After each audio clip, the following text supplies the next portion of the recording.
If you're undergoing chemo or radiation to the head or neck, chances are you'll experience taste changes at some point along the way. Hi, I'm Mary Johnson. I'm a registered dietitian and owner of Healing Food for Cancer. I take an integrative approach to care, which means I look at the whole person.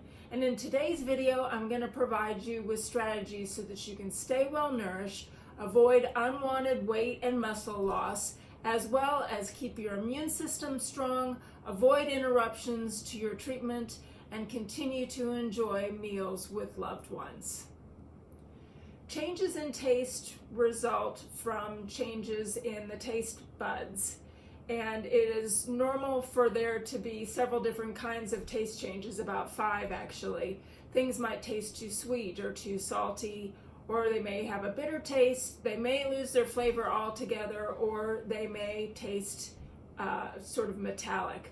What I recommend is if something tastes too sweet, you can offset that with some lemon or lime, and I would encourage you to just use a few drops to get started and then decide if it suits your taste or not. If something has lost its taste and it just kind of tastes like cardboard, you can use salt and or lemon. And if things taste too salty, lemon juice is a good way to offset that. When things have a bitter taste to them, you can, add very small amounts of maple syrup to help offset that bitterness. And when it comes to metallic taste, maple syrup, lemon, and fat, and that fat could take the form of olive oil or nut butters, will help to offset that metallic taste. I will say that if you're trying to offset the metallic taste of red meat, that may be difficult, and I actually would encourage you to use other forms of protein rather than red meat. But that one would be a tough one to overcome. I'll just let you know that.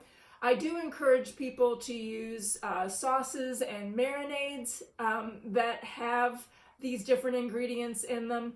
Balsamic vinegar has a nice tartness or tanginess to it, along with, it's actually made with a syrup that has some sweetness in it, so it can be a great foundation for a marinade. And I would also encourage you to experiment with herbs. This is a very individualized thing, so there may be herbs that you like or spices that you could add to a marinade that would be pleasing to your palate.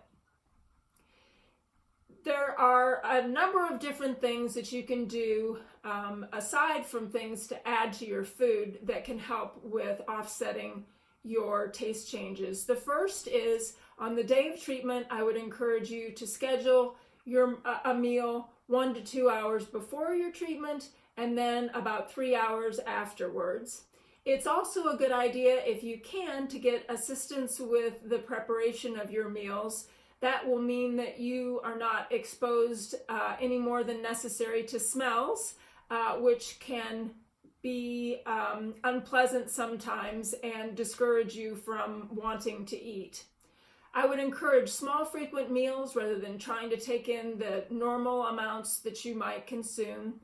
The temperature should be either room temperature or cold. And with some people, they find that having a piece of ice in their mouth prior to eating, bringing the temperature down, can help to offset some of the taste changes. The other thing is to use non-metallic tools when preparing food. So whether it's bowls or the utensils that you're using, you can use things like plastic or wood or a rubber spatula. They make whisks that have silicone that cover them. When you're sitting down to eat, you may want to consider plastic utensils that will not leave metallic taste. Chopsticks are another option, as well as utensils that are made out of bamboo.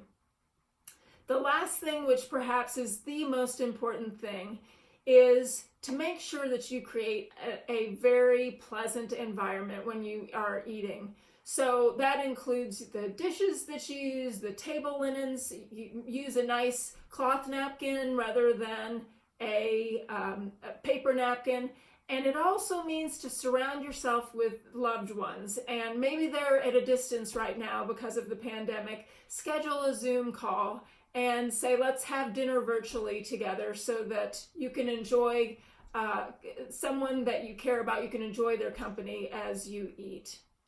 I hope this has been helpful information. If it has been, please subscribe. And I'll remind you that this is not intended to be a substitute for one-on-one individualized care. Especially if you have diabetes or high blood pressure, you need to be cautious about using salt and sweeteners. If you'd like to learn about working with me one-on-one, you can visit my website at healingfoodforcancer.com. Thanks so much for watching, and I'll look forward to seeing you in the next video. Bye-bye.